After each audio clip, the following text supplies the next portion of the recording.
So Pteridophyta. This is which division? First, second, or third? Third division. Which is the first division? First division of plant kingdom. How many divisions are there in plant kingdom? Check. Total.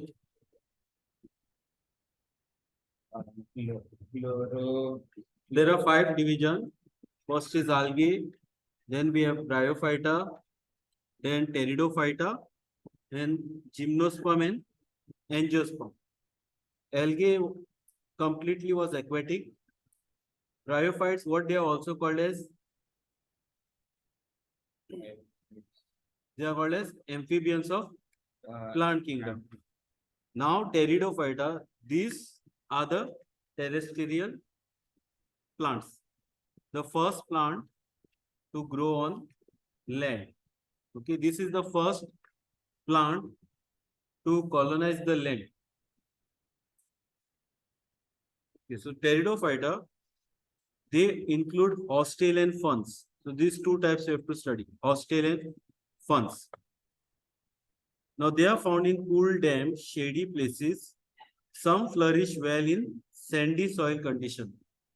So they are not aquatic, but they are found in cool, damp, shady places, and some flourish well in sandy soils. These are mostly used as ornamental plants. And ornamental plants where you keep mostly inside the house, because what they want is cool, damp, shady places. Shade they want. Now, as far as evolutionary is concerned, now, these are the plants which showed xylem and phloem. These are the first plants to show xylem and phloem. Till now, in bryophytes and algae, there was no xylem and phloem.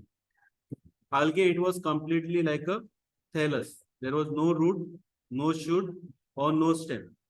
In this, there was some sorts like leaves were there, roots were there, and stem, and they also had vascular tissue, that is xylem and phloem. Now, Pteridophyta, these are few examples. This is how the leaf is. You can see these leaves are very, very small leaves there, okay? They are very small. Many leaves are there on this. In this line only, there are many leaves, but they are very small. And some can have large leaves. In bryophytes, the dominant phase is gametophyte. The more than half life is of gametophyte, means they are haploid. In bryophytes, the plant is haploid for the more stage. In pteridophyte, it is opposite. The dominant phase, that is the main plant body, is sporophyte. Okay, main plant body. Just to see the picture, I'll show you that bryophyte. Okay, see here. The main plant body here is a gametophyte in bryophyte, and then we have sporophyte. But in our pteridophyta, it is opposite. The main plant body will be sporophyte. It is differentiated into true leaves. They have true leaves, root, stem. Okay, they have true leaves, root, and stem. You can see the leaves, root, and stem here properly. The organs have well differentiated vascular tissue. They have xylem and phloem. Vascular tissue means they have xylem and phloem. Now in pteridophytes, they have very small leaves. The leaves can be very small, like in this Selaginella. Okay, the leaves can be very small as in Selaginella, or large as in ferns. These are very common ferns. Next, very important is economic importance of pteridophyte. The economic importance is they are used for medicinal purposes. These plants mostly they are used for medicinal purposes. They are used as soil binders. Okay, they keep the soil, they bind the soil, and they don't allow soil erosion. They are grown as ornamentals. They are grown as ornamental plants. Then the sporophyte has sporangia. The sporophyte, no, this is the plant. In this there will be leaf. The leaves are called as sporophytes. The leaf with spores are called as sporophyll. Now this sporophyte, the sporophyte means the plant. The sporophyte bears sporangia. Okay, sporangia. Inside the leaf, it will have sporangia. They bear sporangia that are subtended by leaf-like appendages called sporophylls. So these are leaf-like appendages called sporophyll, where you will find sporangia. What will be there in the sporangium? Spores. There will be spores in the sporangium. Got, this is the sporophyte. The plant is called as sporophyte. Then the leaf is called as sporophylls. And inside the leaf, there will be sporangium, where spores will be produced. Next, sometimes the sporangia, no, in some cases, the sporophyll form distinct compact structure. In this, where is sporophyll? In the leaf only. But in some places, they have special sporophyll. Not in the leaf, but like this type of structures are formed. In some cases, sporophyll form distinct compact structure called strobili or cones. These strobili and cones. They are not in the leaf, but they are sporophyll. This cone. Example, Selaginella and equisetum. Selaginella and equisetum. Selaginella equisetum. Then the pteridophyte reproduction. Sporangia produce spore. We have already seen sporangia will produce spore by meiosis in spore mother cell.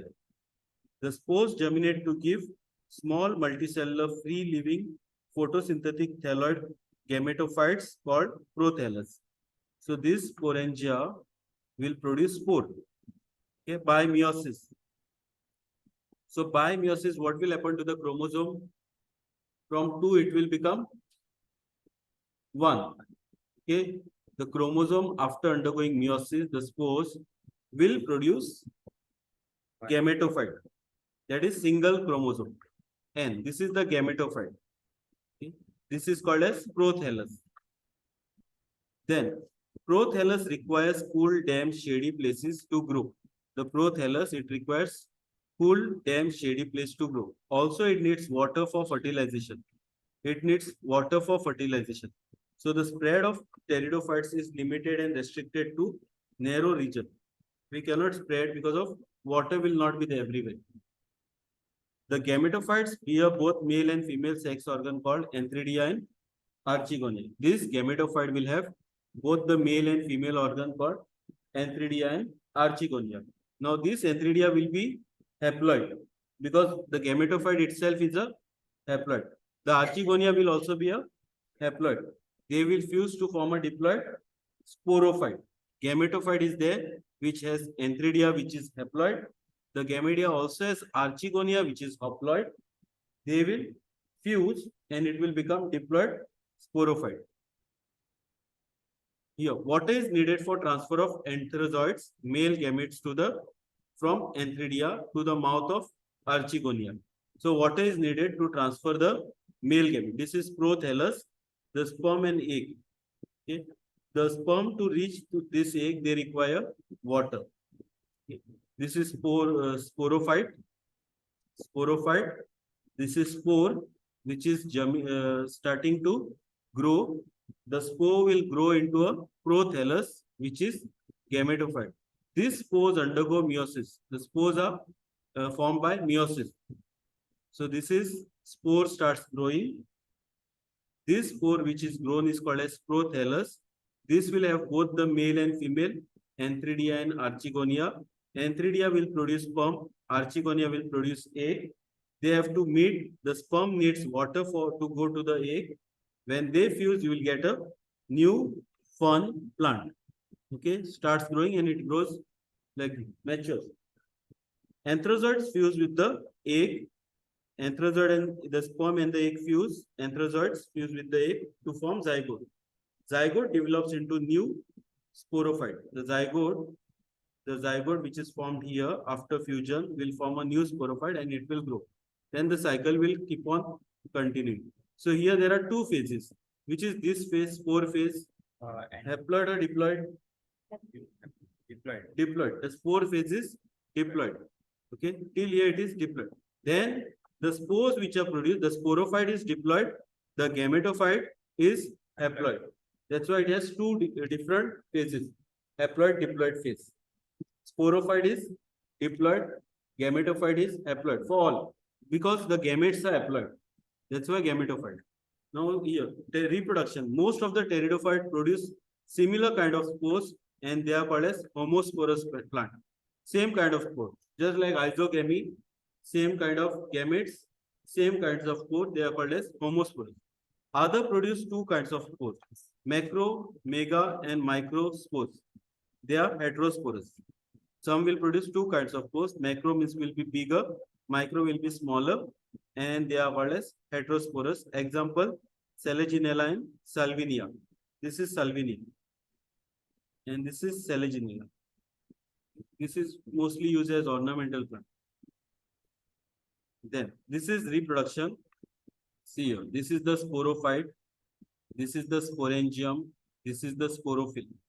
Okay, sporophyte, sporophyll, the leaf which bears the spores or bears a structure called sori. एक structure रहता है जो sori, just like round structure on the leaf. I'll show you the leaf next time. This is called sori, from where there will be a sporangium and it will produce spores. The spores are produced by meiosis. Okay, the spores are produced by meiosis. The spores undergo maturation, spores and germinating spore, then young gametophyte, rhizoid will be formed, and what you will get is a prothallus. Okay, what you get is a prothallus. The prothallus is a gametophyte because it is haploid. From prothallus, you get two kinds of gametes. You get a sperm and the egg. Okay, the sperm and the egg, which is produced in archegonia and antheridium. Archegonium and antheridium. The sperm and egg will fuse. You will get a zygote. Zygote will develop into young embryo. Young embryo will develop into a sporophyte. Simple explanation for this is here. The sporophyte is there. The spores are formed by meiosis. The spores germinate to form a small plant. It start growing. This plant is called as prothallus, which is gametophyte. Gametophyte will produce gametes. Okay, that is sperm and egg, because both it is present on this archegonia and antheridia, and this egg will fuse to form a zygote. The zygote will develop into a small plant, and again you will get a sporophyte. So sporophyte, they produce spores. Gametophyte will produce gametes. Okay. So you'll write this now. I'll tell you what to write.